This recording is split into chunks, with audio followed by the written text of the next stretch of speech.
तो देखिए स्टूडेंट्स, तो भाई हमने चैप्टर नंबर 8 स्टार्ट किया था 12th क्लास की ज्योग्राफी में। ठीक है, आप बिल्कुल आराम से जैसे अपनी क्लास में पढ़ते हैं वैसे ही पढ़ सकते हो। ऐसा कुछ नहीं है कि भाई वीडियो रिकॉर्ड हो रही है तो तुम ऐसे करो। सुनो, इसमें कौन कौन से टॉपिक कर लिए थे। तो देखो बच्चों, अपन ने एक तो सबसे पहले इंटरनेशनल ट्रेड समझा।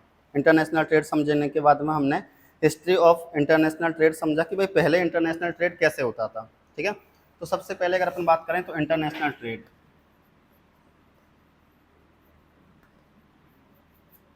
इंटरनेशनल ट्रेड देखो सिंपल बात है। हमने इंटरनेशनल ट्रेड में देखा था कि जब एक कंट्री का ट्रेड दूसरी कंट्री के साथ में होता है तो उसे अपन बोलते हैं इंटरनेशनल ट्रेड। अब ये इंटरनेशनल ट्रेड बायलैटरल भी होता है, मल्टीलैटरल भी होता है। अभी जस्ट टॉपिक आएगा अपने इसके बाद में। तो हमने इसकी हिस्ट्री देख ली थी, देन इसके बाद में हमने टॉपिक देखा था why does international trade exist. ये भी कंप्लीट कर लिया था कि क्यों भाई इंटरनेशनल ट्रेड एग्जिस्ट करता है। ये सारा कंप्लीट हो गया था। अब बात करते हैं बेसिस ऑफ इंटरनेशनल ट्रेड। और जो बच्चे ऑनलाइन पढ़ रहे हैं भाई, आप ऐसा कर सकते हो कि 2-3 टॉपिक या तो बाद में वीडियो आ जाएगी या आप सेल्फ पढ़ लें या मुझे बता दें। चलो, तो बेसिस ऑफ इंटरनेशनल ट्रेड की बात करें बच्चों, तो मैं आपको समझाता जाता हूँ, सुनना बिल्कुल ध्यान से। सबसे पहला देखो, डिफरेंस इन नेशनल रिसोर्सेज। देखो, हर जगह के नेशनल रिसोर्सेज में कुछ ना कुछ चीज़ें अलग होती हैं। जैसे अगर अपन बात करें बच्चों, तो अपन कह सकते हैं इंडिया में मिलने वाले नेशनल रिसोर्सेज अलग हैं, जबकि अमेरिका में मिलने वाले नेशनल रिसोर्सेज अलग हैं। जैसे इंडिया में क्या मिलता है भाई, स्पाइस मिलते हैं, मसाले ज़्यादा मिलते हैं, पर क्या अमेरिका में मसाले ज़्यादा मिलते हैं? तो नहीं। ठीक है, अब बात की जा रही है नेचुरल रिसोर्सेज की। तो सबसे पहले तो ये देखो कि नेचुरल रिसोर्सेज होते क्या हैं। देखो, अगर नेचुरल रिसोर्सेज की बात करें तो अपन कह सकते हैं जितना भी नेचर ने हमको प्रोवाइड कराया है वो सब नेचुरल रिसोर्सेज हैं। लाइक हम बोल सकते हैं river, mountain, hilly area, fruits वगैरह, ये सब क्या है, नेचुरल रिसोर्सेज में काउंट होते हैं। तो सुनो, देखना ध्यान से।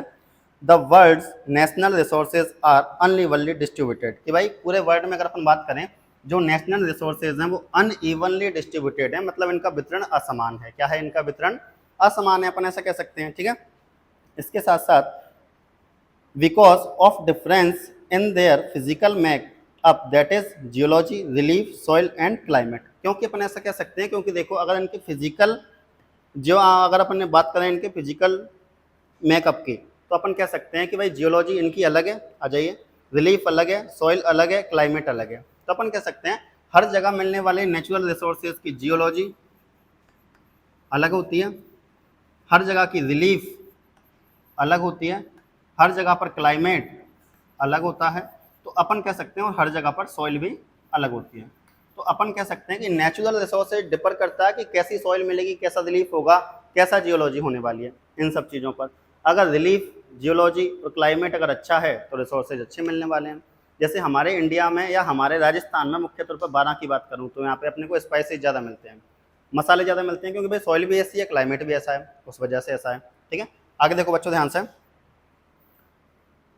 अब अगला आता है, तो भाई ये तो बात हुई कि हमने अगर देखा कि इंटरनेशनल ट्रेड इसके आधार क्या हैं, चल क्या रहा है हमारा कि बेसिस ऑफ इंटरनेशनल ट्रेड इसके आधार क्या हैं। तो सबसे पहले हमने देखा नेचुरल रिसोर्सेज। क्या देखा सबसे पहले?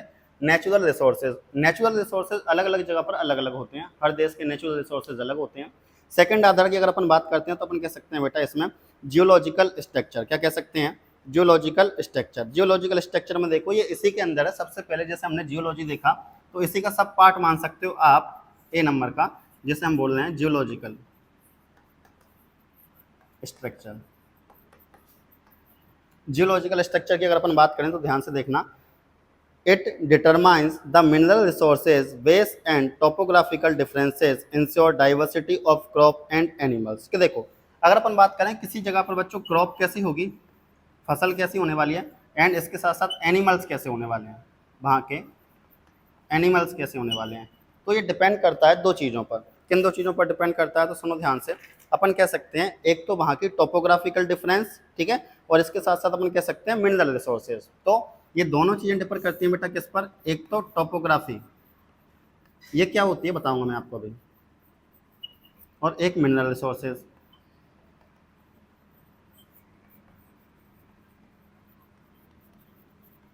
देखो सबसे पहले अपन ने क्या देखा? Natural resources. उसमें अपन ने देखा कि अलग अलग जगह पर अलग अलग नेचुरल रिसोर्सेज होते हैं। देन इसी में सब पार्ट देखा अपन ने। सबसे पहला जियोलॉजिकल स्ट्रक्चर। जियोलॉजिकल स्ट्रक्चर में हमने देखा कि अलग अलग जगह पर पाई जाने वाली क्रॉप्स, अलग अलग जगह पर पाए जाने वाले एनिमल्स डिपर करते हैं वहाँ की टोपोग्राफी पर और वहाँ के मिनरल रिसोर्सेज पर। यहाँ तक कोई दिक्कत? भैया भानु प्रताप, और तुम बिल्कुल कंफर्टेबल होकर के बैठो, ऐसे टेंशन नहीं लेना है कि क्या चल रहा है, ठीक है, जैसे क्लास में थे वैसे ही। आगे सुनो अब ध्यान से, अगला देखना बेटा, क्या ये रिकॉर्डिंग के लिए कर देना जो बच्चे नहीं आए, नहीं नहीं रिकॉर्ड ये। आगे सुनो, लो लैंड हैव ग्रेटर, आगे देखो, अगर अपन बात करें लो land had greater agricultural potential, बोला गया है लो लैंड, देखो लो land have greater agricultural potential, इसका मतलब क्या है, इसका सिंपल सा मीनिंग है प्लेन एरिया। लो लैंड का मतलब लिख लो बच्चों वहां पर प्लेन एरिया लिख लो, लो लैंड जहां पर लिखा हुआ है वहां पर लिख लो प्लेन एरिया, क्या लिख लो, प्लेन एरिया, कि भाई जो प्लेन एरिया है उसमें एग्रीकल्चर की पोटेंशियल ज़्यादा होती है। जैसे कि आप पूरे वर्ल्ड में देखोगे तो वहाँ पे आपको पॉपुलेशन ज़्यादा मिलेगी जहाँ पे प्लेन एरिया ज़्यादा है, जहाँ माउंटेनस एरिया या हिली एरिया है वहाँ पे आपको पॉपुलेशन कम मिलेगी। तो सिंपल बात है कि लो लैंड अगर होगी, प्लेन एरिया का ज़्यादा होगा बेटा, तो उसमें एग्रीकल्चर की पोटेंशियल ज़्यादा होगा। अगला देखना ध्यान से, ये हो गया, ठीक है। अगला देखो अब ध्यान से, mountains attracts tourist and promote tourism, बोला गया है कि जो माउंटेन्स होते हैं वो अट्रैक्ट करते हैं किसको, टूरिस्ट को, किसको अट्रैक्ट करते हैं बेटा, टूरिस्ट को, और ये किसको प्रमोट करता है, टूरिज्म को प्रमोट करता है, किसको प्रमोट करता है, टूरिज्म को। जैसे कि सपोज दैट आज आप कहाँ घूमना पसंद करते हो, तो आप घूमने जाना पसंद करते हो जहाँ भाई साहब पहाड़ ज़्यादा हो, थोड़ा जीवन में रंग हो, वहाँ पर जाना तुम पसंद करते हो, तो अपन कह सकते हैं कि भाई सब लोग कहाँ घूमना पसंद करते हैं, जहाँ पर पहाड़ हिली एरिया ये सब ज़्यादा हो। जैसे कि अभी तुम देखो असम जाते हैं लोग, असम में क्या मिलता है भाई तुमको, पहाड़ ही मिलते हैं, पहाड़ों की वजह से घूमने जा रहा है। और क्या मिल रहा है वहाँ पर, क्या मिल रहा है वहाँ पर, कॉफ़ी, कॉफ़ी सबसे अच्छी वैरायटी होती है अरेबिका वैरायटी कॉफ़ी की, पूरे वर्ल्ड में इंडिया की कॉफ़ी वर्ल्ड फेमस है बेटा, अरेबिका वैरायटी की कॉफ़ी सबसे ज़्यादा मतलब अच्छी लगती है, अरेबिका वैरायटी जो कि इंडिया में मिलती है। पर दिक्कत ये है कि इंडिया वालों को कॉफ़ी नहीं मिल रही है अच्छे से, अपने को देख लो। हाँ आगे देखो, अगला देखना बेटा ध्यान से, mountains attract tourist and promote tourism, हो गया। अगला देखो, सेकंड आता है मिनरल रिसोर्सेज। देखो जियोलॉजी में हमने देख लिया, एक तो जियोलॉजिकल स्ट्रक्चर देख ली, अब देख लेते हैं कि भाई मिनरल रिसोर्सेज जो होते हैं, मिनरल रिसोर्सेज जो होते हैं वो कैसे क्रॉप्स और एनिमल्स को आइडेंटिफाई करते हैं। तो अपन कह सकते हैं सेकंड बी नंबर का अपना जो आने वाला है वो आने वाला है मिनरल रिसोर्सेज।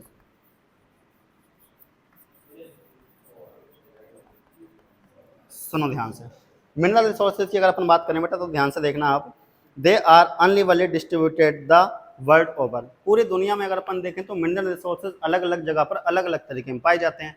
कहीं पर कुछ मिनरल्स ज़्यादा होते हैं, कहीं पर कुछ मिनरल्स कम पाए जाते हैं। जैसे अगर मैं बात करूँ आपसे डायमंड, डायमंड सबसे अच्छा क्वालिटी का और ज़्यादा कहाँ पाया जाता है बेटा, अफ्रीका में। कहाँ पाया जाता है, अफ्रीका में डायमंड सबसे ज़्यादा पाया जाता है। पर इंडिया में एक टाइम पर डायमंड होते थे, अभी भी हैं, ऐसी बात नहीं है, लेकिन अब तो डायमंड वगैरह लैब में भी बनाए जाते हैं, ठीक है। अब डायमंड वगैरह कम मिलते हैं और छोटे मिलते हैं, लेकिन पहले जो डायमंड मिलते थे वो ज़्यादा भी मिलते थे और साइज में भी बड़े होते थे। हाँ ठीक है, कोहिनूर हीरा नाम सुना होगा तेने, ठीक है। आगे सुनो ध्यान से, आगे बात करें, the availability of mineral resources provides the basis for industrial development. देखो बोला गया the availability of mineral resources, कि मिनरल रिसोर्सेज की जो उपलब्धता है बेटा वो प्रोवाइड करती है क्या, इंडस्ट्रियल डेवलपमेंट। क्या प्रोवाइड करती है वो, इंडस्ट्रियल डेवलपमेंट। मतलब सिंपल बात कह सकते हैं, अगर किसी कंट्री है, कोई कंट्री ऐसी है जहाँ पर मिनरल रिसोर्सेज ज़्यादा है तो वहाँ पर इंडस्ट्रियल डेवलपमेंट ज़्यादा होगा। क्या ज़्यादा होगा बेटा वहाँ पर, इंडस्ट्रियल डेवलपमेंट ज़्यादा होगा। इंडस्ट्रियल डेवलपमेंट का सिंपल सा मीनिंग है, क्योंकि देखो इंडस्ट्रियल डेवलपमेंट के लिए चाहिए रॉ मटेरियल। क्या चाहिए, रॉ मटेरियल। मिनरल्स अपने आप में क्या होते हैं, रॉ मटेरियल। मिनरल्स अपने आप में क्या होते हैं, एक प्रकार के रॉ मटेरियल। तो अगर किसी कंट्री में रॉ मटेरियल ज़्यादा है तो अपन कह सकते हैं वहाँ पे इंडस्ट्रियल डेवलपमेंट ज़्यादा होगा।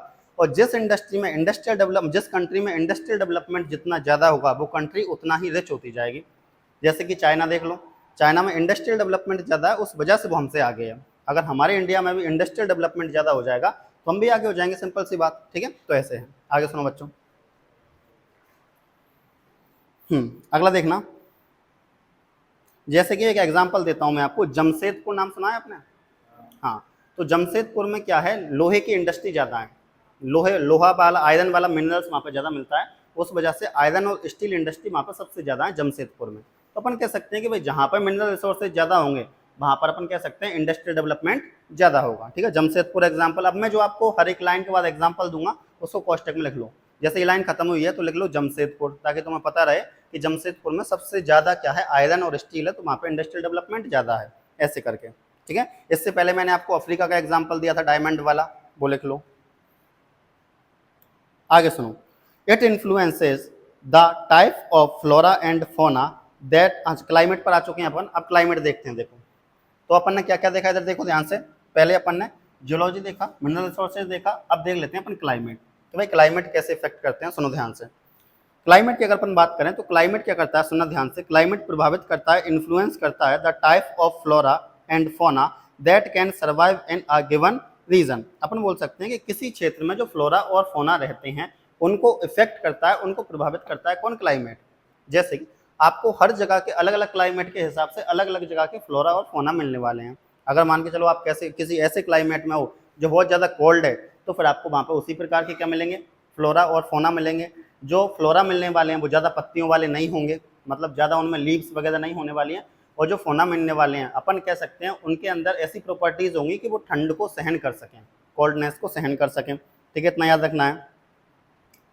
जैसे कि अगर अपन बात करें जो ठंडा वाला इलाका होता है बेटा, वहाँ पे आपको जो भेड़ मिलेगी, ठीक है, तो भेड़ ज़्यादा मिलेंगी ठंडे वाले इलाके में, क्योंकि भेड़ क्या करते हैं, जैसे कि देखो अभी आपने देखा होगा सर्दियों के टाइम पर बहुत सारे जो भेड़ चराने वाले लोग होते हैं वो दिख जाएंगे आपको, अपने इंडिया की अगर मैं बात करूं यहाँ पर, ठीक है। तो सर्दियों के टाइम पर क्यों निकलते हैं वो, क्योंकि भाई जो भेड़ होती है वो सर्दी को सहन कर सकती हैं और आराम से उनका जीवन बढ़िया चलता है वहाँ पर, ठीक है। आगे सुनो ध्यान से, इट ऑल्सो इंश्योर कि क्लाइमेट इंश्योर करता है बेटा डाइवर्सिटी को, इन वो भी किस चीज़ में, in range of various products, कि भाई अलग अलग जगह पर जो अलग अलग प्रोडक्ट्स पाए जाते हैं उनको इंश्योर करता है क्लाइमेट। जैसे कि अगर मैं बात करूँ ट्रॉपिकल रीजन में बनाना, रबर और कोकोनट पाया जाता है। भाई ट्रॉपिकल रीजन में क्या पाया जाता है बेटा, बनाना, रबर और कोकोनट ज़्यादा मिलता है। जैसे आप कश्मीर जाओगे तो कश्मीर में आपको अपन कह सकते हैं जो ड्राई फ्रूट्स होते हैं वो ज़्यादा मिलेंगे। आप बारह की अपनी बात करोगे तो बारह में आपको मसाले ज़्यादा मिलेंगे, ठीक है, धनिया ज़्यादा मिलेगी। तो अपन कह सकते हैं क्लाइमेट इंश्योर करता है किसको, वेरियस प्रोडक्ट्स की डाइवर्सिटी को।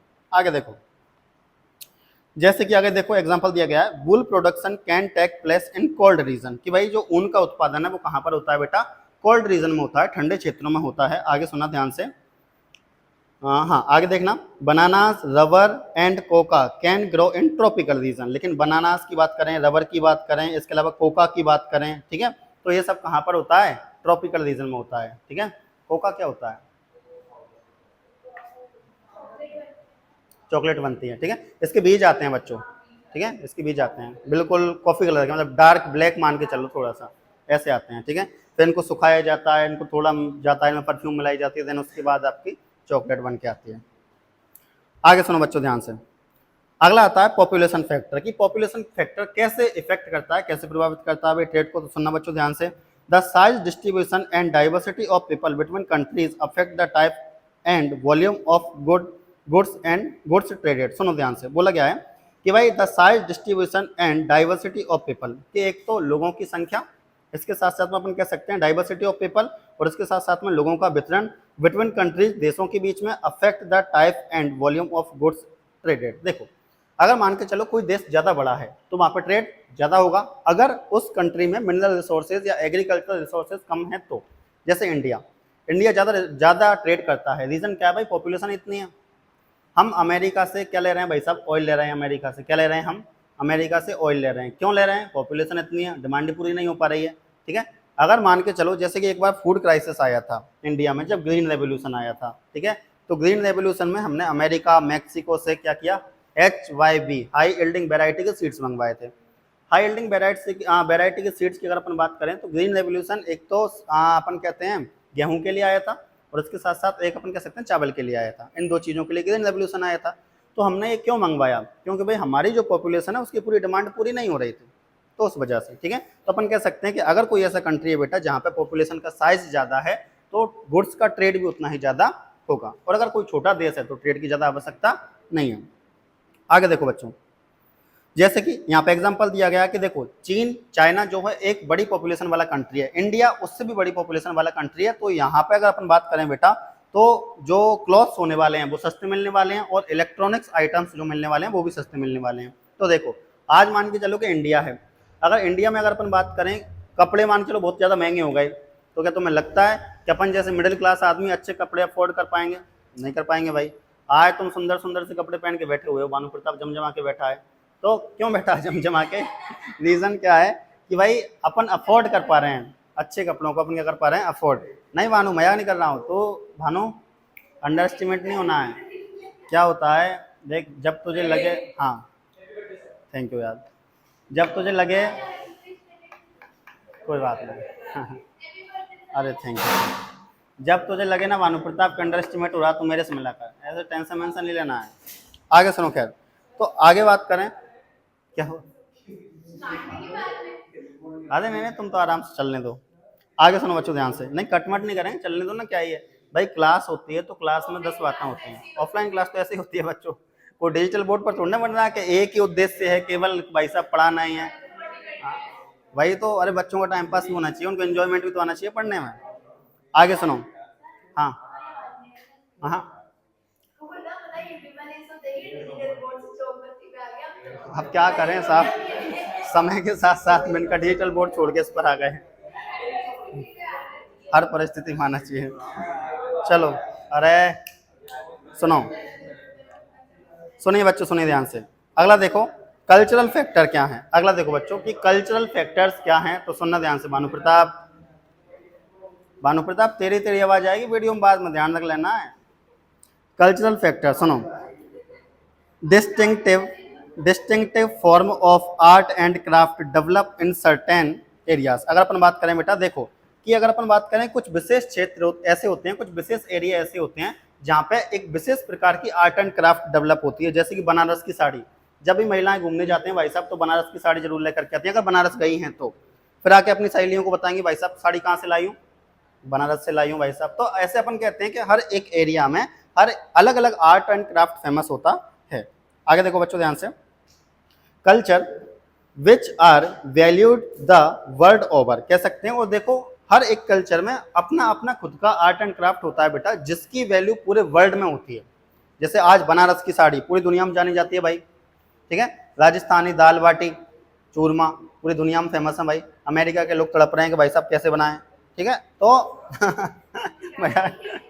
अमेरिका के लोगों को लगता होगा भाई साहब कितना मतलब वजन वजन वाली बाटी खा लेते हैं ये तो, हाँ उनको तो भाई हल्की हल्की रोटी पसंद होंगी। तो अपन कह सकते हैं कि देखो भाई ये सारी चीजें जो है हर कल्चर में अलग अलग चीजें फेमस होती हैं बच्चों, ठीक है। आगे सुनो बच्चों ध्यान से, जो कि पूरे वर्ल्ड में फेमस है। आगे देखना, China produce the finest porcelain and brocade, मतलब मिट्टी के जो बर्तन होते हैं ना उनकी बात चल रही है बच्चों कि भाई अगर अपन बात करें बेटा तो चाइना जो है बड़े लेवल पर चीनी मिट्टी के बर्तन बनाता है बेटा। क्या बनाता है? चीनी मिट्टी के बर्तन बनाता है चाइना बड़े लेवल पर। आगे देखना ध्यान से, and carpets of Iran are famous, और मतलब कारपेट कहाँ का फेमस है बेटा? कारपेट ईरान का फेमस है, याद रखना है। चाइना क्या बनाता है? चीनी मिट्टी के बर्तन बनाता है, ठीक है। ईरान में सबसे ज्यादा फेमस क्या है? कारपेट फेमस है, इतना याद रखना है। इसके अलावा आगे देखो बच्चों, while north African leather work and Indonesian batik cloth are prized, अगर कहीं पढ़ना नहीं है तो बता देना, प्रीज्ड हैंडीक्राफ्ट। आगे बात करो बेटा ध्यान से कि बोला गया है कि ईरान में तो अपन कह सकते हैं क्या फेमस था, तो कारपेट फेमस था। इसके साथ साथ अपन कह सकते हैं जो अपना नॉर्थ अफ्रीका है, तो नॉर्थ अफ्रीका में सबसे ज्यादा क्या फेमस है? तो जो लेदर है, मतलब चमड़ा, चमड़े की कोई बनी हुई चीज, ठीक है, वो ज्यादा फेमस है। तो लड़कों सर्दियां आने वाली हैं, तुम्हें कहाँ जाना है बेटा? North Africa. अरे नॉर्थ अफ्रीका से पहले लेदर लेके आना। क्या? नहीं देखिए आप, अच्छा नहीं, तो सर्दियाँ आने वाली हैं तो पहले लेदर की जैकेट लेके आना भानु प्रताप। उसके बाद कहाँ जाएगा तू घूमने के लिए? फिर जाना मनाली, ठीक है। आगे सुनो बच्चों, आगे अगर अपन बात करें बेटा तो नॉर्थ अफ्रीका में लेदर फेमस है। इसके अलावा अपन कह सकते हैं इंडोनेशिया की अगर अपन बात करें बेटा, तो इंडोनेशिया में जो बैटिक क्लॉथ लिखा हुआ है, बैटिक क्लॉथ एक कपड़ा होता है, विशेष प्रकार का कपड़ा मान के चलो वहाँ का। ये सब क्या है वहाँ पे? अपन कह सकते हैं हाथ से बनाई जाती है बेटा, और काफी मूल्यवान है, प्रेस्टीज है, इतना याद रखना है। हाँ, राजस्थान की जयपुर किला की चूड़ियाँ, ठीक है। तो अपन कह सकते हैं ये पूरे वर्ल्ड में क्या है बेटा? फेमस है। पूरे वर्ल्ड में क्या है? ये फेमस है। तो अलग अलग जगह पर अलग अलग चीजें अलग अलग कल्चर में फेमस होती हैं, और पूरे वर्ल्ड में बाद में ये फेमस होती हैं। यहाँ तक कोई दिक्कत हो, कोई तड़प रहा हो, मुझे बता दो बच्चों, मतलब कोई परेशान हो भैया? कंप्लीट है यहाँ तक, ठीक है। आगे सुनो बच्चों, साइज ऑफ पॉपुलेशन की बात करते हैं भाई। साइज ऑफ पॉपुलेशन की अगर अपन बात करें बेटा, देखना ध्यान से कि densely populated countries have large volume of internal trade. देखो अगर अपन बात करें जितना ज्यादा पॉपुलेशन कंट्री होगा, मतलब किसी देश में जितनी ज्यादा जनसंख्या होगी, इंटरनल ट्रेड उतना ज्यादा होगा। कैसे? आज इंडिया है, इंडिया में अपन कहते हैं कि भाई इंटरनल ट्रेड बहुत ज्यादा है। रीजन क्या है भाई? जनसंख्या इतनी ज्यादा है। आज मान के चलो भाई साहब 150 करोड़ की जनसंख्या पहले थी बच्चों, ये तो अब तो बढ़ गई, फिर भी मान के चलो 150 करोड़ की जनसंख्या। भाई इसको खाना भी चाहिए, कपड़े भी चाहिए, रहना भी चाहिए, सब चाहिए इसको। तो सब बनाने के लिए रिसोर्सेज तो लगते हैं, तो सब आएगा कहाँ से? तो अपन कह सकते हैं भाई साहब आपस में एक दूसरे को चीजें बेची जाएंगी। जैसे अगर अपन बात करें तो अपन सपोजर कपड़े लेकर के आए, कपड़े लेकर के आए, उसको अपन ने पैसे दिए, पैसे लेके वो शायद कुछ और खरीदे या वो और ज्यादा कपड़े खरीदे, तो अपन कह सकते हैं कि भाई इंटरनल ट्रेड ज्यादा होगा अगर पॉपुलेशन किसी कंट्री में ज्यादा है। तो पॉपुलेशन ज्यादा मतलब इंटरनल ट्रेड ज्यादा, सिंपल बात। इधर देखो ध्यान से, एंड अगर पॉपुलेशन कम है बेटा तो इंटरनेशनल ट्रेड भी क्या होगा? कम होगा। ठीक है, चलिए आगे देखो बच्चों ध्यान से। बिकॉज क्योंकि most of the agricultural and industrial production is consumed in the local market. कि भाई जितना भी, अगर मान के चलो कोई देश ऐसा है जिसकी पॉपुलेशन बहुत ज्यादा है, तो वहां पे जितना भी एग्रीकल्चर और इसके साथ साथ इंडस्ट्रियल प्रोडक्शन होगा वो सब के सब पॉपुलेशन के द्वारा ही कंज्यूम कर लिया जाएगा। जैसे कि अगर अपन बात करें तो गेहूं, अगर अपन बात करें बेटा गेहूं, तो भारत में गेहूं और चावल पैदा होते हैं भर भर के, मतलब बढ़िया मात्रा में पैदा होते हैं, लेकिन हम उनका एक्सपोर्ट कम कर पाते हैं। रीजन क्या है भाई साहब? पॉपुलेशन इतनी ज्यादा है, सब के सब लोग गेहूं खा रहे हैं, हम खुद ही कंज्यूम कर रहे हैं। चीनी, पूरे वर्ल्ड में सबसे ज्यादा शक्कर जो होती है, चीनी जो होती है, हम ही खाते हैं और हम ही कंज्यूम करते हैं, हम ही पैदा करते हैं।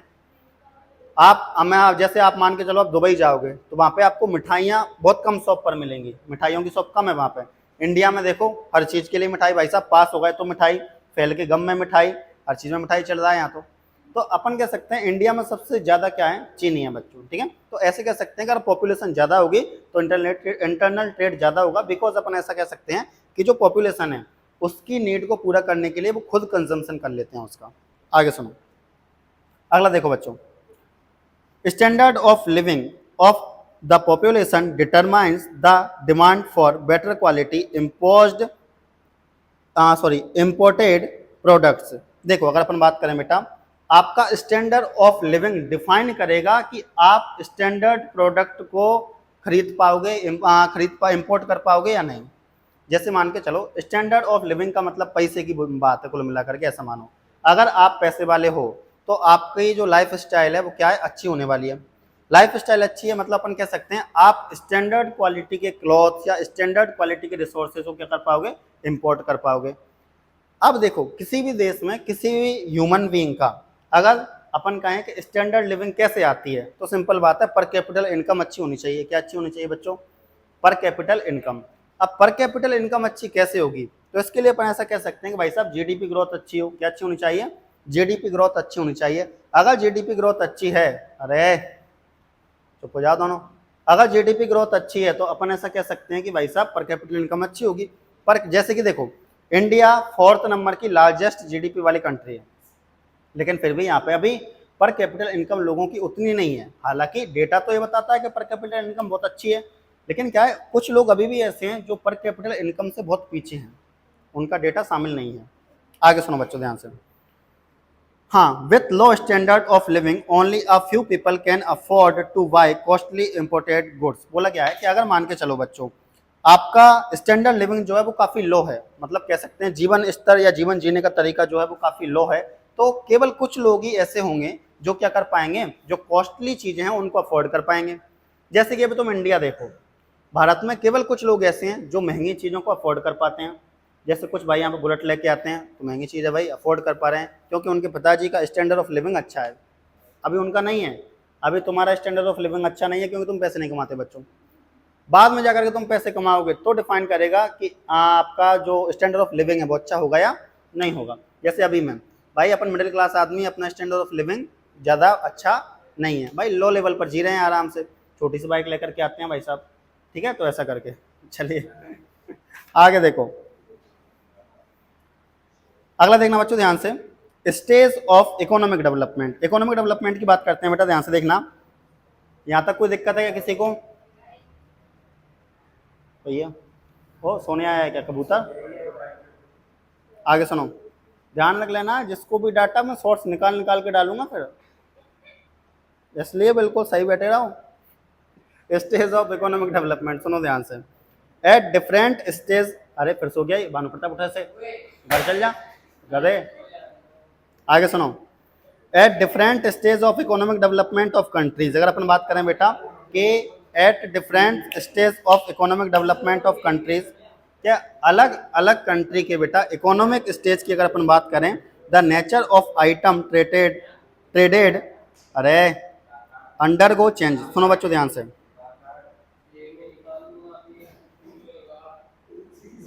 देखो अगर अपन बात करें, बोला गया है कि हर कंट्री में इकोनॉमिक स्टेज के हिसाब से गुड्स वगैरह का ट्रेड होना, मतलब अपन कह सकते हैं ट्रेड बदलता रहता है इकोनॉमिक कंडीशन के हिसाब से।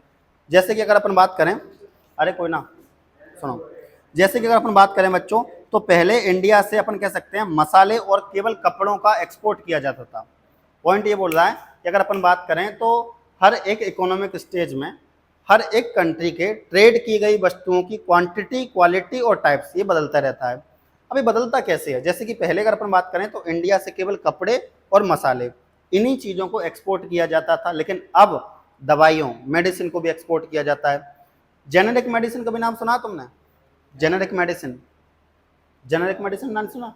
जेनेरिक मेडिसिन क्या होता है, मान के चलो अमेरिका में कोई महंगी दवाई बनी, तो उसी दवाई का जब अमेरिका पेटेंट करवा लेता है, भाई कोई भी देश पेटेंट करवा लेता है अगर कोई अपनी दवाई खोजता। पेटेंट का मतलब है उसने भाई ये कह दिया कि भाई मैंने खोजा है इसको, ऐसा मान के चलो। तो अब मान के चलो बच्चों कि अमेरिका में कोई दवाई बनी, कोई मेडिसिन बनी जो कि बहुत कॉस्टली है, हम क्या करेंगे, कुछ अपन कह सकते हैं कुछ कंपोनेंट उसकी चेंज कर देंगे और उसी जैसी एक और मेडिसिन बना देंगे, उसको बोलते हैं बेटा जेनेरिक मेडिसिन। क्या बोलते हैं उसको? Generic medicine. और बनाएंगे कैसे, अमेरिका वालों ने कैसे बनाई होगी पहले हम इसको पढ़ेंगे कि भाई साहब क्या क्या प्रोसेस हुई, क्या क्या नहीं हुई। कुछ कंपोनेंट को हमने चेंज कर दिया और कुछ कंपोनेंट को चेंज करके जो मेडिसिन बन करके आती है उसे बोलते हैं जेनेरिक मेडिसिन। क्या बोलते हैं? Generic medicine. क्या? हाँ, उसका इफेक्ट लगभग लगभग सेम ही होता है, ऐसा मान करके चलो। नहीं भाई, वो अपन ये कहें तो अपन भाई कह देते हैं कि भाई साहब हम बना रहे हैं, परमिशन मिलती है बच्चों, परमिशन के बाद है। क्योंकि देखो अगर अपन बात करें उस पर तो किसका अधिकार है? हाँ, अगर मान के चलो कि अमेरिका में मेडिसिन बनी, ठीक है, तो भाई साहब पहले पूरी अमेरिका की पॉलिसी हमको पढ़नी पड़ती है। अमेरिका की पॉलिसी कैसे पढ़ेंगे कि भाई साहब इसने दवाई कैसे बनाई होगी, कौन कौन से कंपोनेंट इसमें डाले, देन उसके बाद हम भी उन कुछ कंपोनेंट्स को बदल करके जेनेरिक मेडिसिन बनाते हैं और साथ में कुछ क्रेडिट हम अमेरिका को देते हैं कि भाई साहब इसको खोजा तो किसने था, अमेरिका ने या किसी और कंट्री ने खोजा, तो इसको इसने खोजा था, हमने इसको जेनेरिक मेडिसिन में कन्वर्ट किया है। तो ऐसे पूरी, हाँ पूरी इन्फॉर्मेशन होती है, देन उसके बाद ये चलती है। लेकिन मिडिल क्लास आदमी के लिए जेनेरिक मेडिसिन बहुत अच्छी है बच्चों। क्यों? सस्ती होती हैं। क्या कह रहा मानो? सस्ती होती है मानो, ठीक है, दवाइयाँ खाएगा। आगे सुनो। इन एग्रीकल्चरली इंपोर्टेंट कंट्रीज, अब देखो बच्चों ध्यान, बात की जा रही है अपने देश की, अपने जैसे चाइना वगैरह की। और सुनो बच्चों ध्यान से कि भाई साहब इंपोर्टेंट एग्रीकल्चरली, मतलब इंपोर्टेंटली एग्रीकल्चरली कंट्रीज के, ऐसी कंट्रीज जहाँ पे एग्रीकल्चर ही सबसे महत्वपूर्ण फैक्टर है। सुनो उनमें क्या होता है, agro products are exchanged for manufactured goods, बोला गया है। देखो अगर अपन बात करें कि कोई देश ऐसा है बेटा जहाँ पे एग्रीकल्चर बहुत ज़्यादा की जा रही है और कोई देश ऐसा है जहाँ पे इंडस्ट्रियल प्रोडक्शन ज़्यादा हो रहा है, तो हम क्या करेंगे, जो एग्रीकल्चर वाला कंट्री है वो अपने रॉ मटेरियल देगा किसको, इंडस्ट्रियल कंट्री को, और वहाँ से फिनिश्ड गुड हम ले लेते हैं, परचेज कर लेते हैं या इम्पोर्ट कर लेते हैं। मान के चलो एग्जाम्पल दें अपन, इंडिया भाई एक एग्रीकल्चरल कंट्री है, अभी भी अपन ऐसा मान के चलते हैं, ठीक है। तो इंडिया क्या करता है, रॉ मटेरियल प्रोवाइड कराता है। क्या प्रोवाइड कराता है बेटा? रॉ मटेरियल प्रोवाइड कराता है किसी भी कंट्री को। और कैसी कंट्री को कराएगा? जो इंडस्ट्रियल कंट्री है। कौन सी कंट्री को कराएगा बेटा? जो इंडस्ट्रियल कंट्री है। और उस इंडस्ट्रियल कंट्री से हम फिनिश्ड गुड ले लेते हैं। क्या ले लेते हैं? हम उससे फिनिश्ड गुड ले लेते हैं, इतना याद रखना है। जैसे कि देखो एक एग्जाम्पल दिया गया है, अफ्रीका अमेरिका को कॉफी देता है। क्या देता है? कॉफी। तो कॉफी पाउडर प्रोवाइड कराता है अफ्रीका, किसको? अमेरिका को। और इसके बदले में उससे वो फिनिश्ड गुड लेता है। क्या लेता है बेटा? फिनिश्ड गुड, मतलब मशीनें खरीदता है। सिंपल बात, क्या खरीदता है? मशीनें खरीदता है, इतना याद रखना है, ठीक है। आगे देखो ध्यान से, एग्जाम्पल कहाँ से हो रही थी बेटा? हाँ, अफ्रीका अमेरिका को कॉफी प्रोवाइड कराता है, ठीक है। नहीं नहीं नहीं, ये एग्जाम्पल अलग से है, ठीक है, ये मैंने आपको एग्जाम्पल बनाई, अलग से एग्जाम्पल है। आगे सुनो बच्चों ध्यान से, अगला देखना ध्यान से।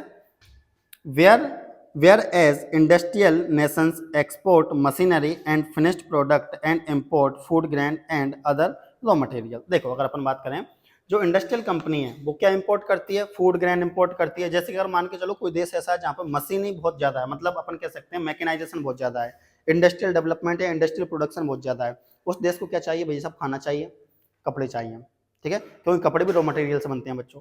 लेकिन अगर अपन बात करें हमारा देश एक ऐसा देश है या कोई ऐसा देश हो बेटा जिसमें एग्रीकल्चर बहुत ज्यादा हो, तो उसके लिए चाहिए फिनिश्ड गुड। क्या चाहिए उसको, फिनिश्ड गुड में भी मशीनें चाहिए उसको, क्या चाहिए उसको, मशीनें चाहिए, सिंपल बात, ठीक है। तो अफ्रीका का एग्जाम्पल याद रखना। अगला देखो बेटा ध्यान से, एक्सटेंट ऑफ फॉरेन इन्वेस्टमेंट। अगर अपन बात करें बेटा फॉरेन इन्वेस्टमेंट की, तो कल भी मैंने आपको इसके बारे में बताया था, जिस कंट्री के पास जितना ज्यादा फॉरेन एक्सचेंज होगा उस कंट्री की जीडीपी भी उतनी ज्यादा होगी, और उसके साथ साथ अपन कह सकते हैं उसमें डेवलपमेंट भी उतना ज्यादा होगा। फॉरेन एक्सचेंज होना चाहिए बच्चों सभी कंट्रियों के पास। आगे सुनो बच्चों ध्यान से पढ़ते हैं, foreign investment can boost trade in developing countries, कि भाई जितनी भी डेवलपिंग कंट्रीज हैं उनमें फॉरेन एक्सचेंज जो होता है वो ट्रेड को बूस्ट करता है, ट्रेड को बढ़ाता है। क्या करता है बेटा, ट्रेड को बूस्ट करता है, ट्रेड को बढ़ाता है। याद रखना है क्या, फॉरेन एक्सचेंज, किसमें, डेवलपिंग कंट्रीज में। आज जैसे इंडिया की डेवलपिंग कंट्रीज है तो इसमें अपन कह सकते हैं कि जो फॉरेन एक्सचेंज है वो ट्रेड को बढ़ाता है। किसको बढ़ाता है, वो ट्रेड को बढ़ाता है। आगे देखना, which lack in capital required for the development of mining, oil drilling, heavy engineering, इसके अलावा lumbering, okay, and plantation agriculture. अगर अपन बात करें बेटा कि इन सब चीजों के लिए डेवलपिंग कंट्री को क्या चाहिए होता है, इन्वेस्टमेंट चाहिए होता है, पैसा चाहिए होता है। तो अपन कह सकते हैं अगर फॉरेन एक्सचेंज ज्यादा होगा। अच्छा फॉरेन एक्सचेंज है क्या, सिंपल बात सुनो मेरी बात। आज मान के चलो, इधर देखो भाई, फॉरेन एक्सचेंज क्या है, देखना बच्चों ध्यान से। मान के चलो इंडिया है, ठीक है, यहाँ पर एक एग्रीकल्चरल कंट्री है, इसके साथ साथ रॉ मटेरियल अच्छी मात्रा में मिलेंगे, ठीक है, सिंपल बात। अब सुनना, इसके साथ साथ अपन कह सकते हैं डेवलपिंग कंट्री है। क्या बेटा, एक डेवलपिंग कंट्री है। अब सुनो, अगर मान के चलो यूएसए, अमेरिका इंडिया में कोई इंटरेस्ट दिखाएगा तो क्यों, इसके खुद के बेनिफिट के लिए, इसका कुछ ना कुछ फायदा होगा जब ही, क्यों बिना फायदे के काम नहीं करता है, कुछ ना कुछ फायदा होगा जब जाकर के ये इंडिया में क्या करेगा, इन्वेस्ट करेगा। हमको चाहिए कि ज़्यादा से ज़्यादा देश हमारी कंट्री में इन्वेस्ट करें, क्यों, क्योंकि हम डेवलपिंग कंट्री हैं, लोग इन्वेस्ट करेंगे तो पैसा आएगा विदेशों का यहाँ पर, वर्कर्स भी यहीं के लगाएंगे वो, जितना भी आयरन वगैरह मिनरल्स वगैरह है, क्या प्लेन में भर के थोड़ा ना लाएंगे लोहे को, सिंपल बात है, यहीं से लेंगे। जितने भी वर्कर्स है वो यहाँ से लेंगे तो एम्प्लॉयमेंट भी बढ़ेगा भाई, तो जीडीपी भी अच्छी होगी। तो लेकिन अमेरिका कब करेगा बेटा यहाँ पे इन्वेस्ट, जब कुछ ना कुछ इसका फायदा होगा। अगर अमेरिका ने इसमें इन्वेस्ट किया तो इंडिया में क्या बढ़ जाएगा, फॉरेन एक्सचेंज बढ़ जाएगा। क्या बढ़ जाएगा बेटा, फॉरेन, हाँ अमेरिका का फायदा है भाई, अमेरिका को मार्केट मिल गया ना। हाँ भाई, अगर डेवलप्ड कंट्री है तो जितनी भी डेवलप्ड कंट्री है वो क्या कर रही होती हैं, इनको मार्केट चाहिए भाई साहब, सामान बेचने के लिए क्या चाहिए इनको, मार्केट। क्योंकि देखो बच्चों, बिजनेस से ज्यादा पैसा किसी चीज में नहीं है, सिंपल बात।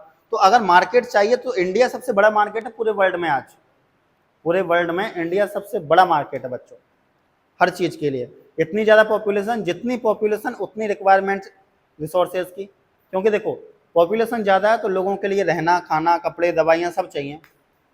समझ पा रहे हो यहाँ तक, कोई दिक्कत मत है। चलो आगे सुनो, अगला देखना बच्चों ध्यान से। तो अगला देखना, by developing such capital intensive industries in developing countries. देखो अगर अपन बात करें बेटा, डेवलपिंग कंट्रीज में अपन कह सकते हैं कैपिटल इंटेंसिव इंडस्ट्रीज होती हैं, मतलब अपन कह सकते हैं, मतलब होनी चाहिए डेवलपिंग कंट्रीज जितनी भी हैं उनमें ऐसी इंडस्ट्रीज हों जिसमें इन्वेस्ट किया जाए अदर कंट्रीज के द्वारा, तो डेवलपिंग कंट्रीज के लिए क्या होगा, प्रॉफिट होगा। आज मान के चलो हर डेवलपिंग कंट्रीज में कुछ ना कुछ इंडस्ट्रीज तो होती हैं, लेकिन अगर मान के चलो कोई अदर कंट्री यहाँ पर आकर के इंडस्ट्री लगाती है या इसमें इन्वेस्टमेंट करती है तो वो कैपिटल इंटेंसिव इंडस्ट्री हो जाती है। क्या हो जाती है फिर बेटा, वो कैपिटल इंटेंसिव इंडस्ट्री हो जाती है, उससे ज्यादा बेनिफिट होगा, रोजगार ज्यादा मिलेगा, सिंपल बात। आगे देखो बच्चों ध्यान से, जैसे कि देखो अपने यहाँ पर अधिकतर लोग गवर्नमेंट जॉब के पीछे पागल हैं, भाई लगनी भी चाहिए, गवर्नमेंट जॉब के बेनिफिट भी बहुत ज्यादा है। लेकिन अगर मान के चलो सभी लोग गवर्नमेंट जॉब लग जाएंगे तो इतनी तो पोस्ट ही नहीं है। 150 करोड़ पॉपुलेशन, 150 करोड़ तो गवर्नमेंट जॉब की पोस्ट नहीं है भाई साहब, क्या करोगे आप। तो अपन ऐसा कह सकते हैं कि जितनी ज्यादा इंडस्ट्री होंगी उतना कम अनएम्प्लॉयमेंट होगा बच्चों, जितनी ज्यादा इंडस्ट्री उतना ज्यादा रोजगार होगा भाई, सिंपल बात, और उतनी कम बेरोजगारी होगी। तो आज अगर कंट्री को आपको डेवलपमेंट बनाना है, जैसे कि सपोज दैट आप में से 80 मान चलो गवर्नमेंट जॉब लगी, ठीक है, गवर्नमेंट जॉब लगी तो हुआ क्या, केवल एक बच्ची है जो गवर्नमेंट जॉब लगी है, पूरे परिवार का भरण पोषण इसी पर निर्भर है। आने वाली जो भी जनरेशन होगी, इसने पहली क्लास से पढ़ाई करी, गवर्नमेंट जॉब की तैयारी करी, सेम आने वाली जनरेशन को भी फर्स्ट क्लास से पढ़ाई करनी पड़ेगी, गवर्नमेंट जॉब की तैयारी करनी पड़ेगी, बराबर स्ट्रगल। लेकिन अगर मान के चलो ये गवर्नमेंट जॉब ना लग करके एक बिजनेसमैन बन जाए, मान के चलो एक कंपनी खोल ले बड़ा सा, जैसे अपने सरकारी स्कूल है, स्कूल खोल रखा है। अब तुम्हें क्या लगता है कि सपोज दैट सर का कोई बच्चा बच्ची जो भी है मान के चलो, अगर उनकी जॉब नहीं लगी तो क्या तुम्हें लगता है वो भूखा मरेगा या बेरोजगार रहेगा? अरे भाई क्या दिक्कत आ रही है, इतना बड़ा स्कूल है, 3-3 4-4 तो ब्रांच है, ठीक है, 3-3 4-4 ब्रांच है, आराम से संभालो, पैसा ही पैसा है बच्चों। तो इसलिए मैं कहता हूं कि अगर मान के चलो बिजनेस किया तुमने, तो तुम्हारी आने वाली जनरेशन को वहीं से स्टार्ट नहीं करना पड़ेगा जहां से तुमने स्टार्ट किया है या जहां से हमने स्टार्ट किया है। लेकिन अगर तुम गवर्नमेंट जॉब लगे, हालांकि ऐसा नहीं कह रहा हूँ गवर्नमेंट जॉब तैयारी मत करो, गवर्नमेंट जॉब सबसे अच्छी है भाई। गवर्नमेंट जॉब की अगर अपन बात करें तो ऑर्गेनाइज सेक्टर की जॉब है बच्चों। ऑर्गेनाइज सेक्टर में वर्किंग आवर फिक्स होता है, पेमेंट बहुत अच्छा होता है, पूरी फैसिलिटीज होती हैं, बीमा वगैरह सब कुछ देती है भाई साहब, छुट्टियां बहुत सारी मिलती हैं, आराम ही आराम। पर गवर्नमेंट जॉब के पीछे, हाँ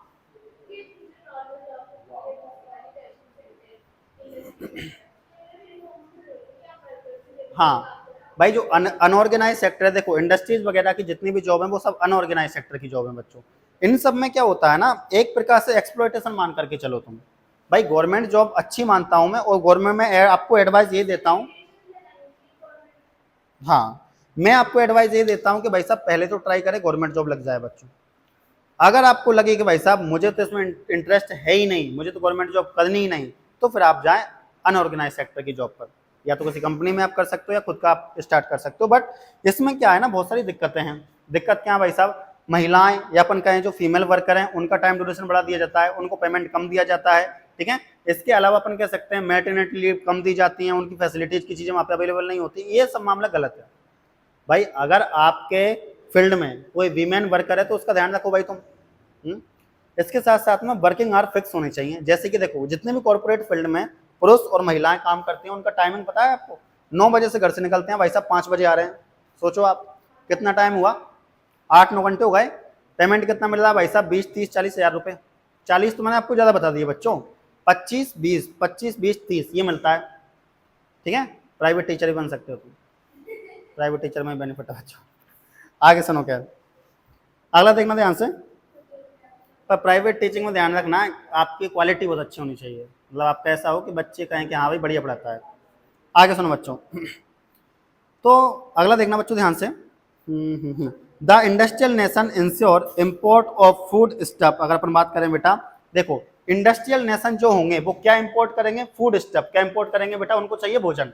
अगर मान के चलो इंडस्ट्रियल नेशन है कोई, मतलब अपन कैसा कह सकते हैं कि कोई देश ऐसा है जहाँ पे इंडस्ट्री बहुत ज्यादा है, मतलब उसको क्या चाहिए? भोजन चाहिए भाई साहब। क्या चाहिए उसको? अनाज चाहिए, सिंपल बात। तो फूड स्टफ इंपोर्ट करेगा वो, एंड मिनरल्स इंपोर्ट करेगा, and create market for their finished products. इसके साथ साथ अपना मार्केट तैयार करेगा ताकि वो फिनिश्ड गुड को बेच सके, सिंपल बात। तो अगर कोई इंडस्ट्रियल नेशन है बेटा, तो इंडस्ट्रियल नेशन क्या करेगा? अपने लिए फूड स्टफ परचेज करेगा या इंपोर्ट करेगा, मिनरल्स इंपोर्ट करेगा और मार्केट क्रिएट करेगा ताकि फिनिश्ड गुड को क्या कर सके? वो बाद में सेल कर सके, उसमें बेच सके। आगे देखो, अगर मान के चलो कि भाई साहब मार्केट ही खत्म हो जाए तो इंडस्ट्रियल कंट्रीज खत्म। पर मार्केट खत्म होगा नहीं, क्यों? जब तक लोग जिंदा हैं, लोगों की नीड है, लोगों की नीड है तो सिंपल बात है भाई साहब, उनको चाहिए सामान, कमोडिटीज चाहिए उनको। आगे सुनो बच्चों, this entire cycle setup the volume of trade between the nation. और इस पूरी एंटायर साइकिल में अपन कह सकते हैं चीजें पता चलती हैं कि दो कंट्रियों के बीच में ट्रेड कितना होगा। अगर मान के चलो डेवलपिंग कंट्रीज हैं, पॉपुलेशन बहुत ज्यादा है, तो अपन ऐसा कह सकते हैं कि भाई ट्रेड ज्यादा होगा। अगर डेवलपिंग कंट्रीज नहीं है, ठीक है, पॉपुलेशन ज्यादा नहीं है, तो ट्रेड कम होगा। इंडस्ट्रियल कंट्री है या इंडस्ट्रियल नेशन है बेटा, तो अपन कह सकते हैं फूड स्टफ खरीदेगा अपने लिए, मिनरल्स खरीदेगा अपने लिए, ये सारी चीजें, ठीक है। एक मिनट फोन आ रहा है।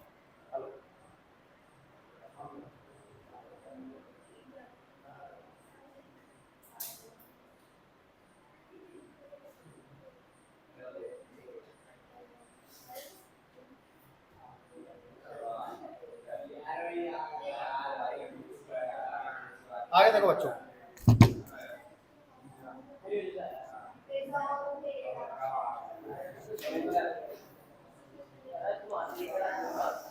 अगला देखो अगला, अरे सुनिए बच्चों ध्यान से, वो स्विच चालू कर देना भाई भानु प्रताप, हाँ वो कर दो जो भी करना है।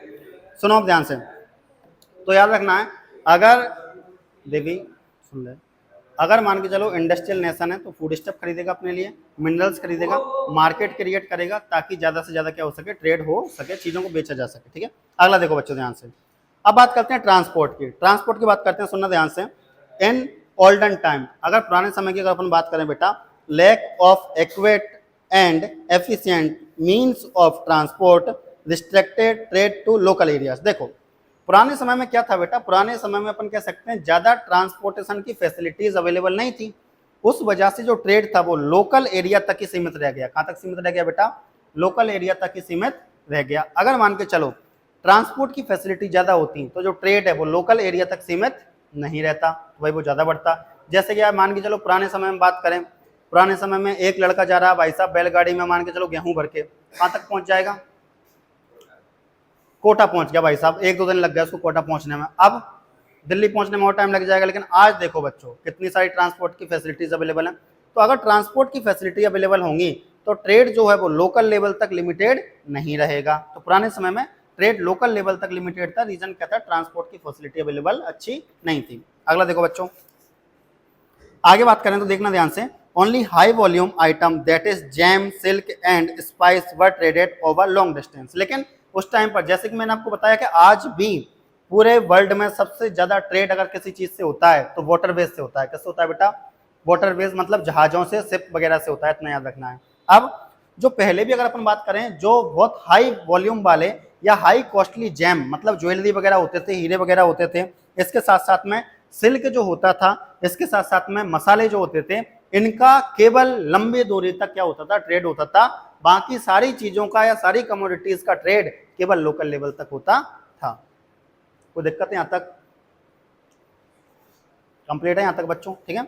आगे सुनो, अगला देखना बच्चों ध्यान से, विथ एक्सपेंशन ऑफ रेल। अगर अपन बात करें बेटा कि भाई एक्सपेंशन रेल का हुआ, मतलब यहाँ रेल के एक्सपेंशन के साथ में, ओशियन के एक्सपेंशन के साथ में, एयर ट्रांसपोर्ट के साथ में, बेटर मीन्स ऑफ रेफ्रिजरेशन, मतलब अपन कह सकते हैं रेफ्रिजरेशन जैसे आया, अच्छी तरीके से आया तो चीज़ों को खराब होना भी कम हुआ। जैसे कि आज मान के चलो आप मछली का ट्रेड करते हो तो आप उसको बिल्कुल रेफ्रिजरेट करके रखते हो, जब तक आप ट्रेड करोगे तब तक तो वो खराब नहीं होगी, मतलब लंबे टाइम तक चल जाएगी।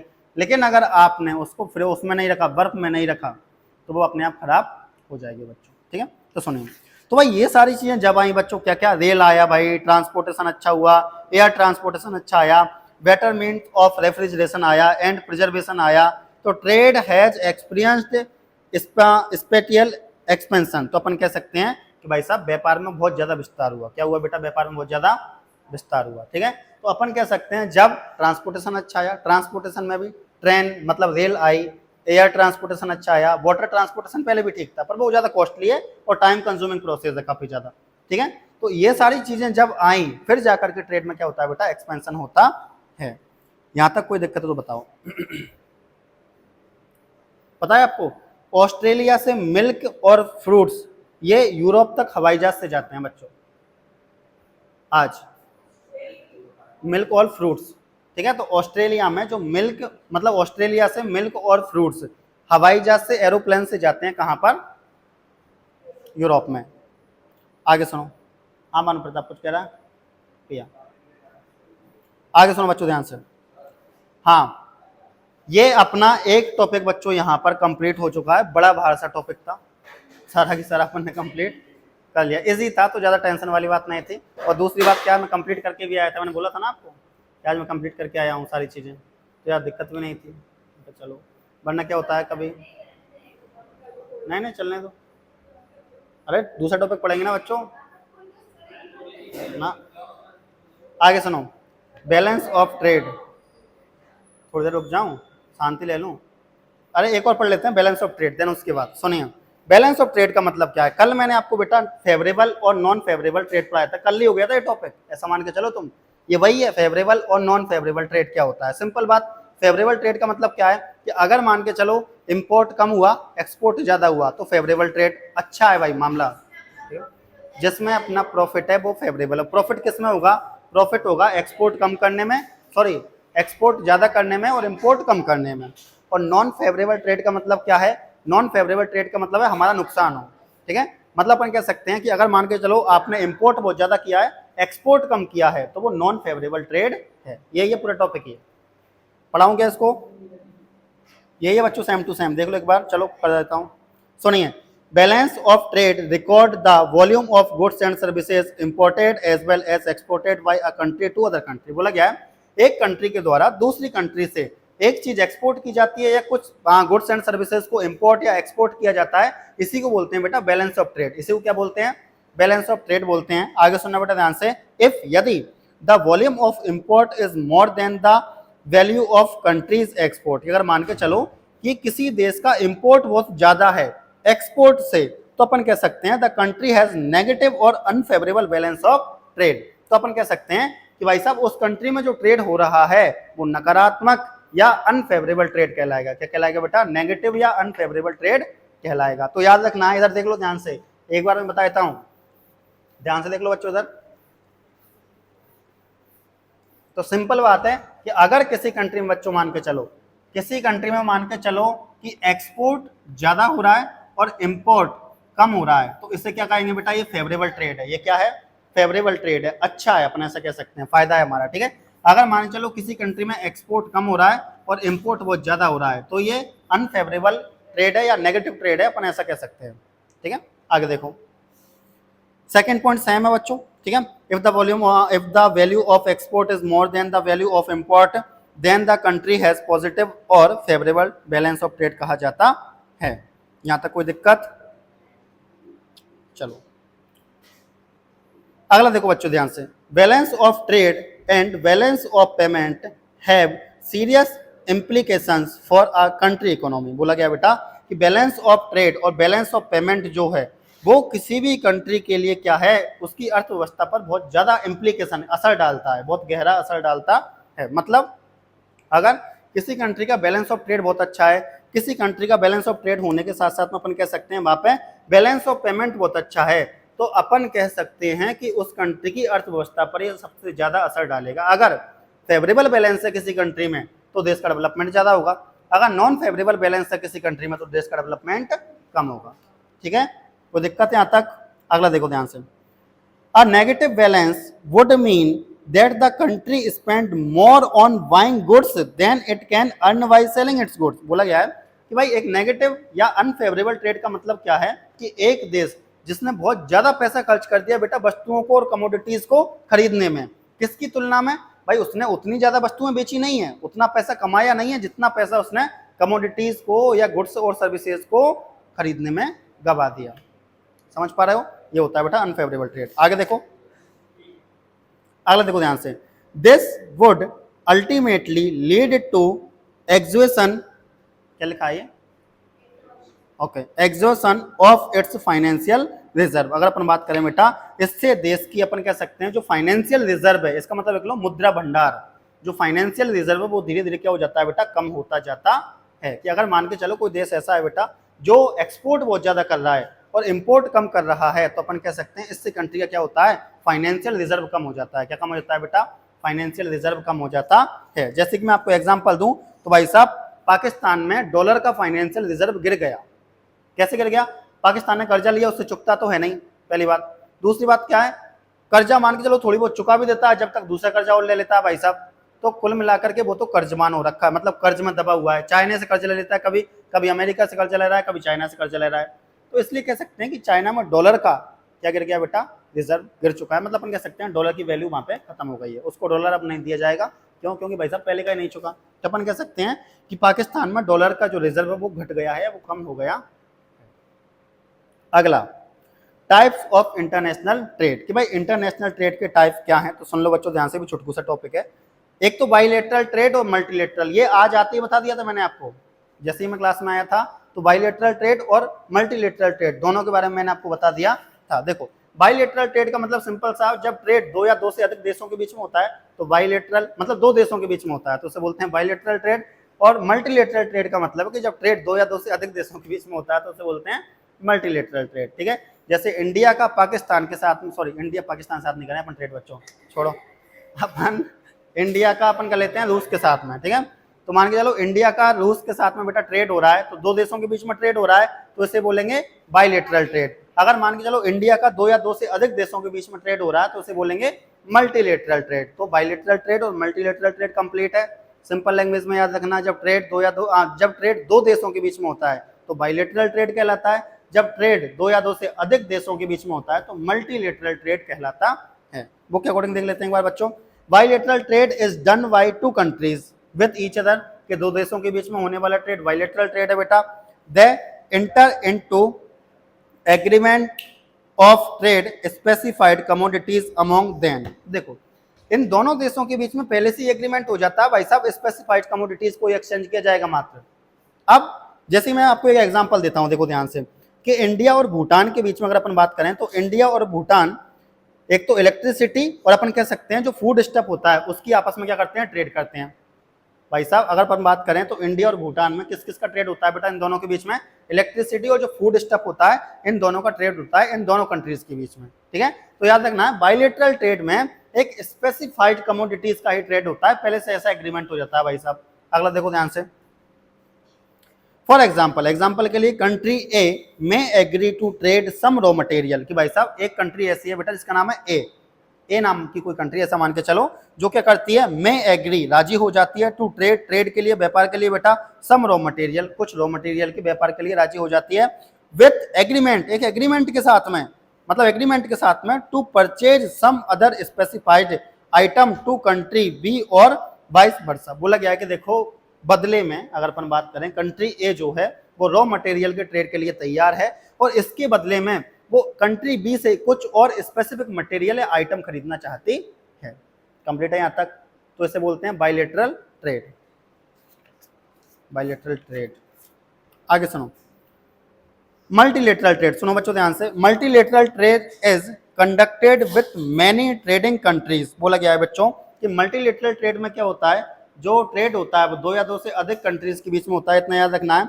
The same country can trade with a number of other countries, के एक ही देश कई देशों के साथ में ट्रेड करता है मल्टीलेटरल ट्रेड में, इतना याद रखना है, ठीक है। जैसे भारत अमेरिका से तेल और रूस से हथियार और ऑस्ट्रेलिया से कोयला खरीदता है, लिख लो वहां पर। इंडिया जो है बेटा अमेरिका से तो ऑयल परचेज करता है, ऑयल इंपोर्ट करता है। इंडिया अमेरिका से, भाई साहब पढ़ लो ना, था नहीं पढ़ना है, डांट दूंगा तू क्लास खत्म होने के बाद, एक साल बाद पास होने के बाद देखेगा, ध्यान रख लेना है। तो इंडिया जो है वो अमेरिका से क्या करता है, ऑयल को इंपोर्ट करता है। इसके साथ साथ में अपन कह सकते हैं कि रूस से वेपन्स इंपोर्ट करता है और ऑस्ट्रेलिया से कोयले को इंपोर्ट करता है। तो ये हो गया मल्टीलेटरल ट्रेड, जबकि जापान और इंडिया वाला हो गया बायलैटरल ट्रेड, ठीक है बच्चों यहां तक। अगला, द कंट्री में also grant the status of the most favourable nation. देखो कभी कभी क्या होता है, कुछ देश जो होते हैं किसी किसी कंट्री को मोस्ट फेवर्ड नेशन का दर्जा देते हैं। किसका दर्जा देते हैं बेटा, मोस्ट फेवर्ड नेशन। अब मोस्ट फेवर्ड नेशन क्या है, मतलब इंडिया ने भी कुछ देशों को बेटा मोस्ट फेवर्ड नेशन का दर्जा दे रखा है, इतना याद रखना है, बताऊंगा मैं, सुनो ध्यान से। मोस्ट फेवर्ड नेशन की अगर अपन बात करें तो मोस्ट फेवर्ड नेशन का मतलब है कि भाई साहब ये देश अच्छा है, इसके साथ व्यापार करो, इसके साथ ट्रेड करो, तो वहां पर मोस्ट फेवर्ड नेशन को थोड़ी बहुत बेनिफिट मिलते हैं। क्या मिलते हैं, मोस्ट फेवर्ड नेशन को थोड़ी बहुत बेनिफिट मिलते हैं। ये दर्जा देने का काम अलग अलग कंट्रीज करती हैं बेटा, इतना याद रखना है। हाँ और बोला गया है, देखो मोस्ट फेवर्ड नेशन का दर्जा देता कौन है, चलो एक क्वेश्चन बताओ, जो भी बताएगा उसको एक डायरी मिल्क दूंगा मैं। मोस्ट फेवर्ड नेशन,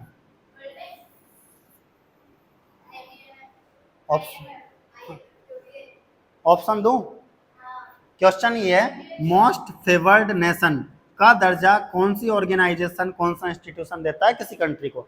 ये तो पता है आपको कि मोस्ट फेवर्ड नेशन क्या होता है, मोस्ट फेवर्ड नेशन का मतलब पता है क्या, पहले इसका मतलब बता दो मुझे। हाँ मतलब ये भाई साहब के ट्रेड बहुत अच्छे से करता है, पूरी ईमानदारी के साथ करता है, कोई दिक्कत नहीं करता है, अच्छा है देश भाई, तो उसको बेनिफिट होते हैं। अब ऑप्शन दे रहा हूं, तो भाई ऑप्शन दे रहा हूं, कुछ नहीं है, गलत तो आंसर बताया तुमने बच्चों। सुनो, एक क्या बताया था ना सबसे पहले, IMF, वर्ल्ड बैंक, ये लो, इसके अलावा WTO, WTU नहीं WTO, इसके अलावा एक और क्या था बच्चों? UND, अरे UNDP कैसे हो सकता है? तो भाई साहब राइट आंसर क्या जाएगा बच्चों? World trade organisation. तो याद रखना है, MCQ में आ सकता है। हाँ चलो सुनो, मैंने सुन लिया था पहले, सही बताया भाई ने। आप पता है मुझे, मैंने सुन लिया था। डेली अभी देंगे, डेरी मिल्क देंगे, अभी देंगे बेटा देंगे। तो सुनिए, तो याद रखना है कि भाई साहब IFN, मोस्ट फेवर्ड नेशन का दर्जा किसके द्वारा दिया जाता है? WTO, वर्ल्ड ट्रेड ऑर्गेनाइजेशन के द्वारा दिया जाता है। दर्जा मतलब बच्चों ऐसा मान के चलो ना कि उसको वो दी जाती है, टाइटल। सही है, देंगे देंगे बेटा देंगे, डेली मिल्क देंगे। हाँ अरे देंगे, डेरी मिल्क देंगे। आगे सुनो बच्चों ध्यान से। तो ये हो गया भाई साहब,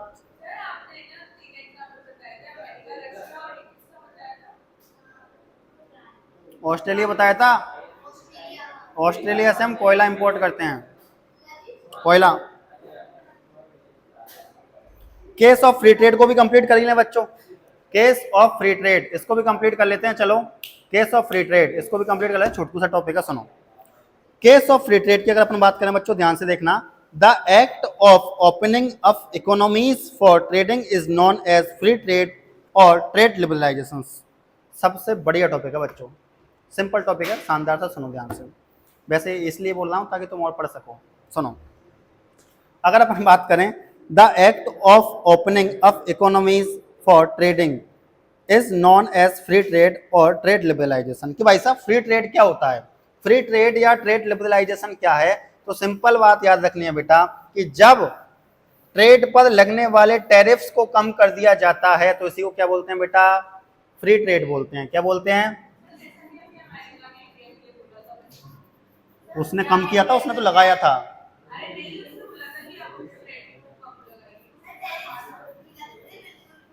टैरिफ्स कम कर दिए जाते हैं ना, वही तो कह रहा हूं। हाँ, टैरिफ को हटा देना या बहुत ज्यादा कम कर देना, इसी को बोलते हैं फ्री ट्रेड।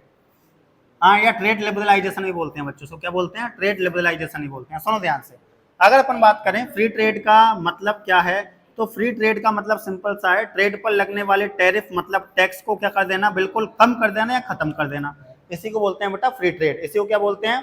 फ्री ट्रेड या ट्रेड लिबरलाइजेशन। इसी को क्या बोलते हैं? फ्री ट्रेड या ट्रेड लिबरलाइजेशन बोलते हैं, इतना याद रखना है।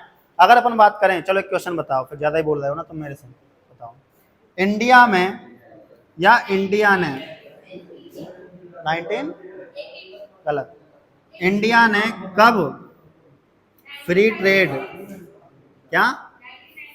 अरे मेरी बात तो सुन लो पहले, इंडिया ने कब फ्री ट्रेड को अलाउ किया था? अब बोलो, बहुत ज्यादा बोल रहे थे। क्या? गलत, और बोलो। यहाँ तो मैं ऑप्शन चाहिए। चलो, हाँ कब आया था वो? हाँ 1991, 1991 सही आंसर है बच्चों, याद रखना है। इकोनॉमिक्स है तेरे पास? हाँ हाँ, इकोनॉमिक्स वालों को याद है। आगे सुनो बच्चों ध्यान से, तो याद रखना है, the act of opening of economies for trading is known as free trade और ट्रेड लिबरलाइजेशन बोला जाता है। बेटा ध्यान से याद रखना है कि भाई मार्केट ट्रेड के लिए रास्तों को खोल देना, फ्री ट्रेड या ट्रेड लिबरलाइजेशन का मतलब क्या है? ट्रेड के लिए रास्तों को खोल देना। रास्तों को खोल देने का मतलब क्या भाई साहब? टैरिफ को हटा देना, टैक्सों को हटा देना, सुनिए बाधाओं को हटा देना। आगे सुनो बच्चों ध्यान से। अगर एग्जांपल लिख भी लो, चलो इंडिया ने 1991 में बेटा अपनी इकोनॉमी को इंटरनेशनल ट्रेड के लिए ओपन कर दिया था। 1991 लिख लेना, ये पूछूंगा मैं, एमसीक्यू में आ भी सकता है बच्चों। हाँ याद रखना है, ये एक्स्ट्रा नॉलेज हमेशा याद रखनी है बच्चों, से कॉन्फिडेंस आता है। देखो किताब तो घर पर तुम भी पढ़ सकते हो, समझ पा रहे हो। एक्स्ट्रा नॉलेज बच्चों जितनी ज़्यादा लोगे उतना अच्छा कॉन्फिडेंस रहता है, तो ये रखा करो अपने पास। सुनो आगे देखो बच्चों ध्यान से, this is done by bringing down trade varies like tariff. बोला गया है भाई साहब इसमें क्या होता है, जो टैरिफ होते हैं बेटा, जो ट्रेड को कम करने वाली चीजें उनको बिल्कुल कम कर दिया जाता है या हटा दिया जाता है, टैरिफ्स को हटा दिया जाता है, इसी को बोलते हैं बेटा क्या, फ्री ट्रेड या ट्रेड लिबरलाइजेशन। इंडिया में कब आया, 1991 में आया बेटा। अगला देखो ध्यान से, जैसे कि अगर मैं बात करूं, सुनो ध्यान से, इसका भी एग्जांपल देता हूं। मान के चलो मैं बोल रहा हूं कि भाई साहब टैरिफ को हटा दिया जाएगा, टैक्स को कम कर दिया जाएगा, कैसे। आज मान के चलो बच्चों, एक बात करते हैं अपन चाइना की, चाइना मोबाइल फोन की, और एक बात करते हैं इंडियन मोबाइल फोन की, ठीक है। अब सुनिए इंडिया पॉपुलेशन की बात करते हैं। देखो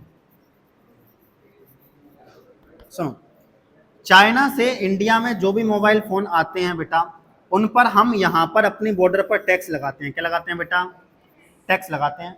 टैक्स लगाने के बाद में चाइना क्या करता है, अपने मोबाइल फोन को इंडिया में बेचता है, ठीक है। अगर मान के चलो इस टैक्स को हम बिल्कुल ही हटा दें, तो फिर भाई साहब मोबाइल फोन और सस्ते हो जाएंगे, होंगे कि नहीं होंगे।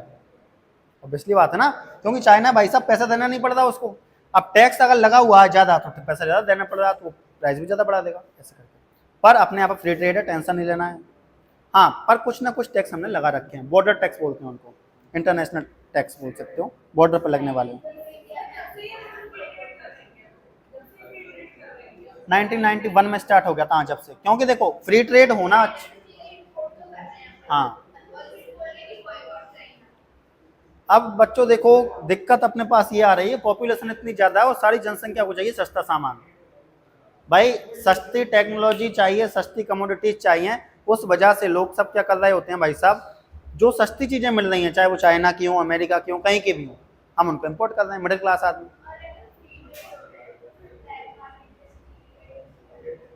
अगर फ्री ट्रेड हो रहा है तो ब्लैक मार्केट में ऐसा है कि ब्लैक मार्केट में और चीजें सस्ती कर दी जाती हैं। जैसे देखो फ्री ट्रेड का मतलब ये मैं नहीं कह रहा हूं कि सारे टैक्स हटा दिए, स्टेट टैक्स तो लगेगा भाई, स्टेट टैक्स लगता है भाई। मान के चलो तुमने नेशनल ट्रेड को, नेशनल टैक्स को हटा दिया, स्टेट टैक्स दो, बाजार का टैक्स दो भाई, ये तो लगेंगे ना आपको। लेकिन ब्लैक मार्केट में क्या होता है, एक साथ बल्क में चीजें लेकर के जाते हैं ये, और कोई प्राइस वाइज होता नहीं है, तो कम ऊपर नीचे ज्यादा कर देते हैं, ऐसा चलता है सिस्टम। आगे सुनो, जीएसटी लगती है, हाँ।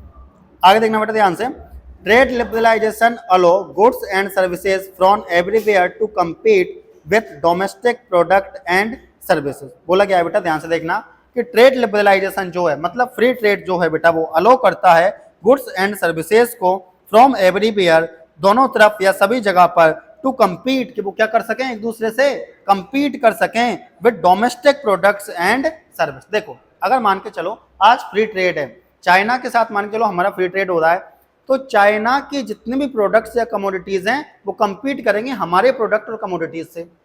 सिंपल बात बच्चों, भाई यही तो ट्रेड लिबरलाइजेशन है। ट्रेड लिबरलाइजेशन की वजह से, अपन कहें फ्री ट्रेड की वजह से, क्या होता है, जो इंटरनेशनल या अदर कंट्रीज की गुड्स एंड कमोडिटीज हैं, वो हमारी कंट्री की गुड्स एंड कमोडिटीज से क्या करती हैं बेटा, compete करती हैं।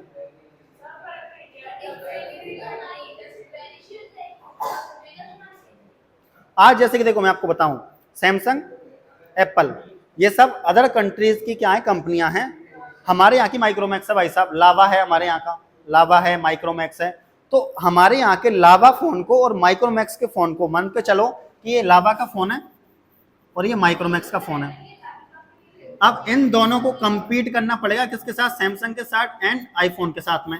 और ये दोनों विदेश की कंपनियां हैं, ये हमारे यहाँ की कंपनियां हैं। तो अपन ऐसा कह सकते हैं कि इसकी वजह से कभी कभी हमको नुकसान भी होता है बच्चों, हमारी मार्केट गिर जाती है। भाई आज मान के चलो इन पर हमने टैक्स बढ़ाया, सपोज दैट अगर टैक्स बढ़ाएंगे तो इनकी प्राइस भी अपने आप बढ़ेगी, सिंपल बात। टैक्स बढ़ाएंगे तो प्राइस बढ़ेगी, तो प्राइस देनी किसको है, हमारे यहाँ की जनता को। तो पैसा तो किसका गया, हमारी यहाँ का जनता गया। लेकिन हमारे जो प्रोडक्ट्स हैं, अगर इनको सस्ता कर दिया जाए, क्वालिटी को बढ़ा दिया जाए, तो भाई साहब लोग इसे खरीदेंगे फिर। पर दिक्कत क्या है ना बच्चों, कभी कभी क्या होता है, जो एलीट सोसाइटी होना चाहिए ना भाई, क्वालिटी इंप्रूवमेंट अगर हो गया तो सारी दिक्कतें नहीं है फिर तो। लेकिन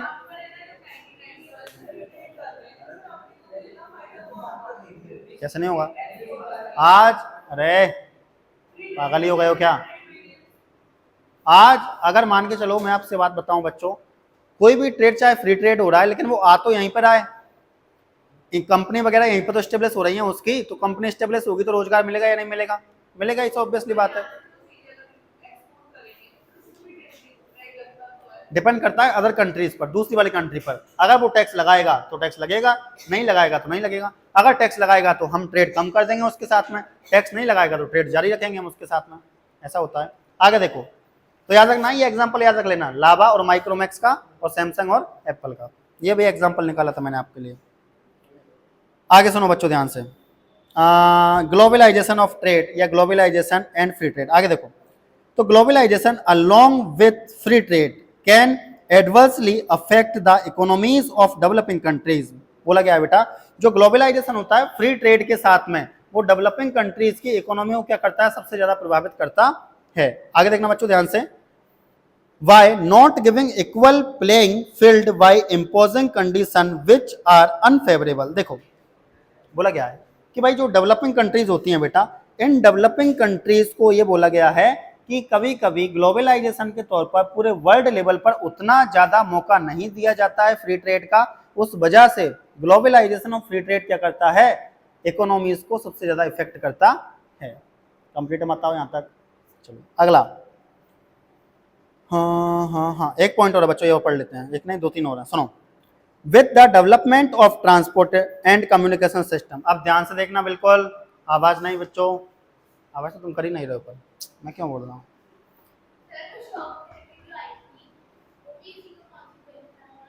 बोल सकते हैं, उसमें फ्री मार्केट सिस्टम था बच्चों। आगे सुनो, with the development of transport and communication system. बोला गया बेटा ट्रांसपोर्ट, अरे झमरू भाई हो, तुमको 3 बार समझाना पड़ता है। हाँ बिल्कुल चुप, आवाज ही मत करो। हाँ मतलब बोले जा रहे हैं। सुनो, with the development of transport and communication system. बोला गया बेटा ट्रांसपोर्ट और कम्युनिकेशन सिस्टम के डेवलपमेंट होने के साथ में goods and services can travel faster and further than ever before. देखो बेटा, अगर अपन बात करें तो कम्युनिकेशन और ट्रांसपोर्ट के डेवलपमेंट के साथ में जो अपन कह सकते हैं मूवमेंट हुआ है गुड्स एंड सर्विसेज के ट्रांसपोर्ट का, वो सबसे ज्यादा हुआ है, बहुत फास्ट हुआ है। आज बच्चों चाइना से भी आप कोई चीज ऑर्डर करके यहाँ मंगा सकते हो, 4-5 दिन में आ जाती है। हाँ मतलब अगर सपोज दैट आपको चाइना से कोई गुड्स मंगानी है,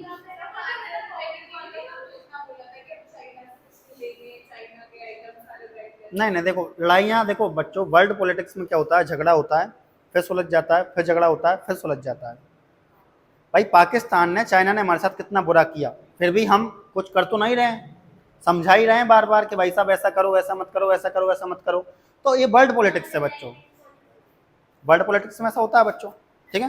पर धीरे धीरे ये चीजें समझ जाएंगे भाई साहब, ऐसा हो सकता है। अभी चाइना के लीडर हमारे यहाँ पे आते हैं, हमारे लीडर वहाँ पे जाते हैं घूमने के लिए, तो धीरे धीरे चीजें सुलझ जाएंगी, नया रखना। चलो लेकिन फिर भी क्या है, हम समझदार हैं तो हम समझा ही देंगे बच्चों, हमने अच्छे अच्छों को समझा दिया, ये तो क्या ही है, तो टेंशन वाली बात नहीं है। आगे सुनो बच्चों ध्यान से, तो बोला गया है कि भाई साहब ट्रांसपोर्टेशन के डेवलपमेंट की वजह से और कम्युनिकेशन के डेवलपमेंट की वजह से अपन ऐसा कह सकते हैं कि गुड्स एंड सर्विसेज का जो ट्रेवल है बेटा वो काफी ज्यादा फास्टर हो गया है। आज चाइना से भी आप 4-5 दिन में, 6-7 दिन में कोई भी गुड्स एंड सर्विसेज मंगा सकते हो। आगे देखो बच्चों, मतलब सर्विसेज तो क्या, गुड्स मंगा सकते हो। But free trade should not only let rich countries entire the market. लेकिन भाई साहब फ्री ट्रेड का मतलब ये नहीं है कि केवल रिच कंट्रीज ही इंटायर मार्केट पर पूरा की पूरा अधिकार जमाएंगे, ऐसा कुछ नहीं है इसका मतलब। But allow the developed countries to keep their own market protected from the foreign product. बोला गया है लेकिन जो डेवलप्ड कंट्रीज होती हैं वो भी अपने मार्केट को क्या करें बेटा, प्रोटेक्ट करें अदर फॉरेन कंट्रीज हैं उनकी गुड्स से।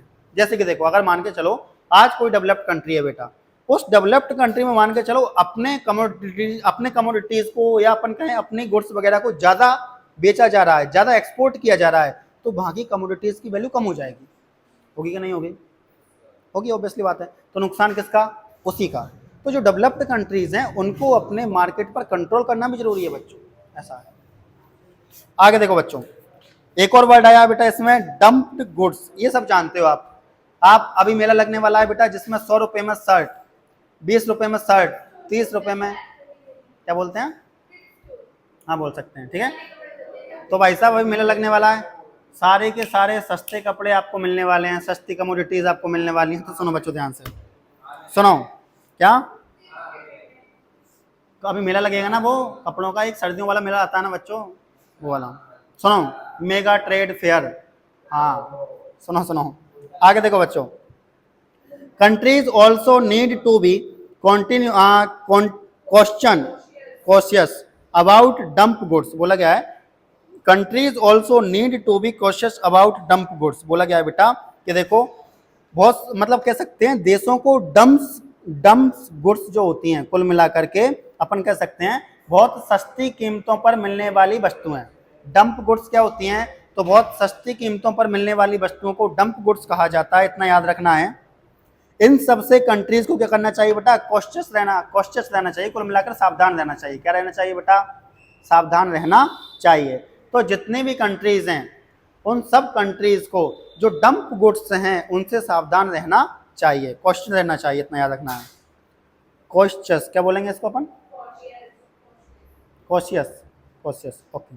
आगे देखो, as long with free trade dump goods of cheaper price can harm the domestic producer. आज मान के चलो बच्चों कि चाइना वाला मान के चलो डंप गुड्स बेचते हैं इंडिया में, भाई साहब के बहुत सस्ते कपड़े मिल रहे हैं, बहुत सस्ते मोबाइल, 2000 में मोबाइल मिल रहा है मान के चलो, तो क्या तुम्हें लग रहा है?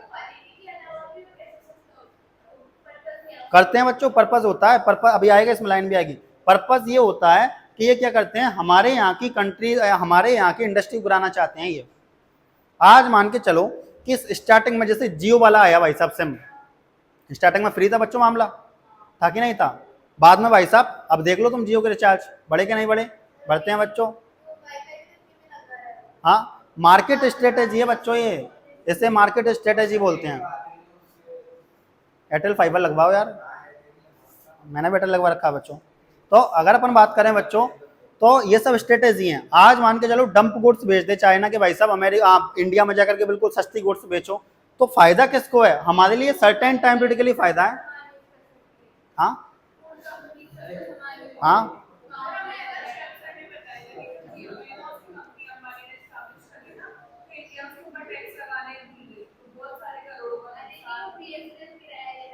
अच्छा, BSNL, ओके ठीक है। तो अपन सिंपल कह सकते हैं,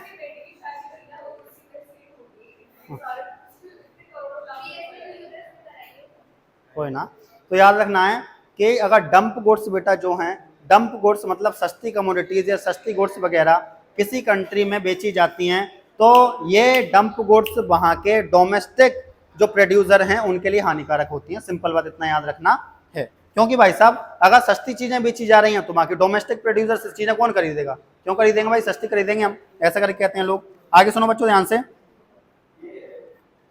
तो यहां तक कोई दिक्कत हो, हाँ एक और इसमें वो है,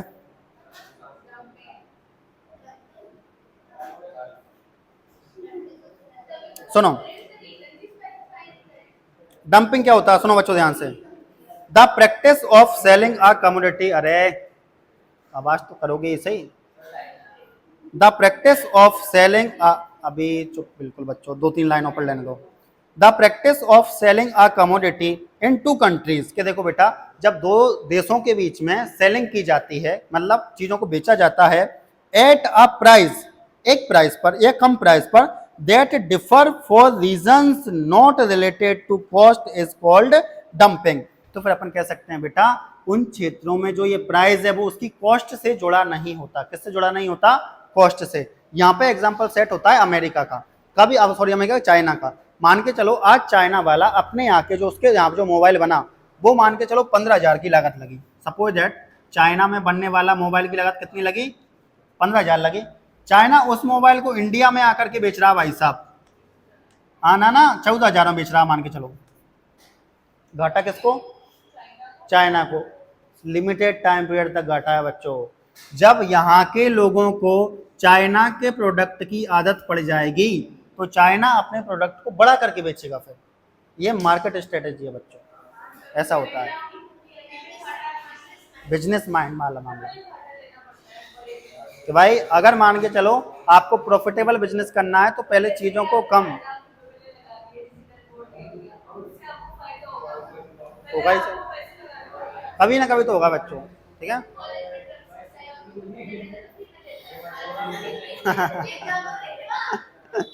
सही है। तो चलिए बच्चों ध्यान से,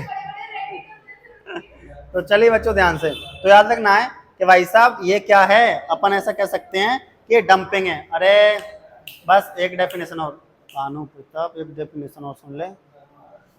डंपिंग, अरे मासूम शर्मा इधर सुन ले भाई साहब, मासूम देखो मासूम शर्मा तो ये जानता भी नहीं होगा। देखो बच्चों जो भी हैं, देखो जितनी भी सेलिब्रिटी हैं सब अपनी अपनी जगह ठीक हैं, लेकिन मैं ये कहता हूं आपके घर वालों का जीवन चलाओगे आप, इसलिए अपने आप पर ध्यान दें, अपनी पर्सनालिटी पर, अपनी एजुकेशन पर, अपनी कमाई पर फोकस करो भाई साहब, अपने माइंड पर ध्यान दो। फालतू इधर उधर लगोगे ना बच्चों, बेरोजगार रह जाओगे, तड़पते रह जाओगे फिर। सही बता रहा हूं मैं तुम्हें, ये सब फालतू टाइम पास की चीजें हैं कि भाई साहब ये आ रहा है, अरे आने दो ना यार, जो भी आ रहा है अपना क्या ही लेके जा रहा है। अपना काम सिंपल है भाई साहब, अभी तुम्हारा काम है बच्चों पढ़ने का, पढ़ लिए तो बहुत सही जीवन रहेगा, नहीं पढ़ोगे ना मैं तुम्हें बता दूंगा बेरोजगार बन के घूमते फिरोगे फिर, तो पता चलेगा तुम्हें तो बेरोजगारी कितना खराब होती है। खैर, तो डंपिंग सुनो बच्चों क्या होता है। डंपिंग का सिंपल मतलब है कि अगर मान के चलो दो देशों के बीच में किसी गुड्स को या सर्विसेज को भेजा जा रहा है बेटा, तो जो उसकी कॉस्ट होगी वो उसकी रियल कॉस्ट के बराबर नहीं होगी, इतना याद रखना है। या तो उससे कम होगी, मतलब कमी होगी, या तो क्या उससे कम होगी। इसको बोलते हैं मार्केट स्ट्रेटेजी। चीपर गुड्स आती है इसमें, क्या आती है बेटा, चीपर गुड्स। ठीक है, यहां तक क्या।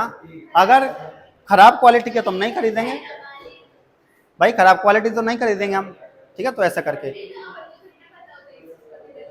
पर यूज करने के बाद तो पता चलता है बच्चों। आज सपोज यार तेने यूज किया भाई साहब, माँ कमोडिटीज अच्छी नहीं निकली, तो उसको बोल देगी कि भाई साहब मत खरीद, बेकार है तो मामला।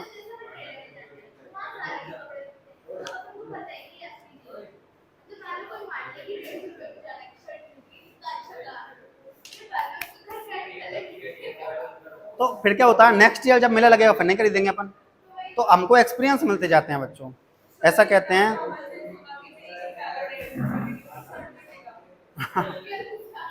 भाई देखो,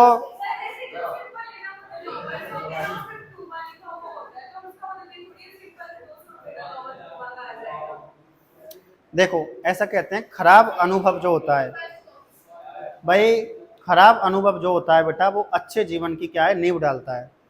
आज मान के चलो किसी भी चीज को लेकर के हमारे एक्सपीरियंस थोड़े से खराब रहे, जीवन में परेशानियों का आना बहुत जरूरी है बच्चों। अगर जीवन में परेशानियां नहीं आई, मैं ऐसा भी नहीं कह रहा हूँ कि परेशानियां भरी रहें जीवन में, ऐसा भी नहीं, थोड़ी बहुत समस्याएं जीवन में रहती हैं बच्चों, और उनके रहने से इंसान मजबूत बनता है। आज तुम सब इतने मजबूत हो क्यों, कि भाई साहब परेशानियां जीवन में हैं और परेशानियां जीवन में आएंगी बच्चों, ठीक है। तो लास्ट का मैसेज याद रखना है कि अगर परेशानियां जीवन में आए तो उनका सामना करो समय के साथ। जैसे मेरा एक फ्रेंड है, उसके पिताजी ऐसा कहते थे,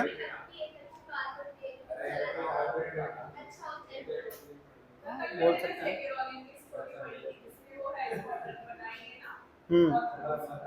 अच्छा अच्छा, ऐसा कहते हैं, सुनो, ऐसा कहते हैं बच्चों कि good things take time equal to success. अगर आपकी थिंग्स अच्छी है, आपने टाइम दिया है, तो आपको सफलता मिल जाएगी। आज के लिए थैंक यू, धन्यवाद। यूट्यूब वाले जितने भी अपने बच्चे हैं, याद रखना है ये पार्ट नंबर फर्स्ट आया है, अभी जस्ट इसके बाद पार्ट नंबर सेकंड भी आएगा, क्योंकि क्लास बहुत लंबी चलने वाली है। आपने यहाँ तक क्लास देखी हो तो थैंक यू, नहीं देखी हो तो भी थैंक यू। पर ये डालने में तो है ना।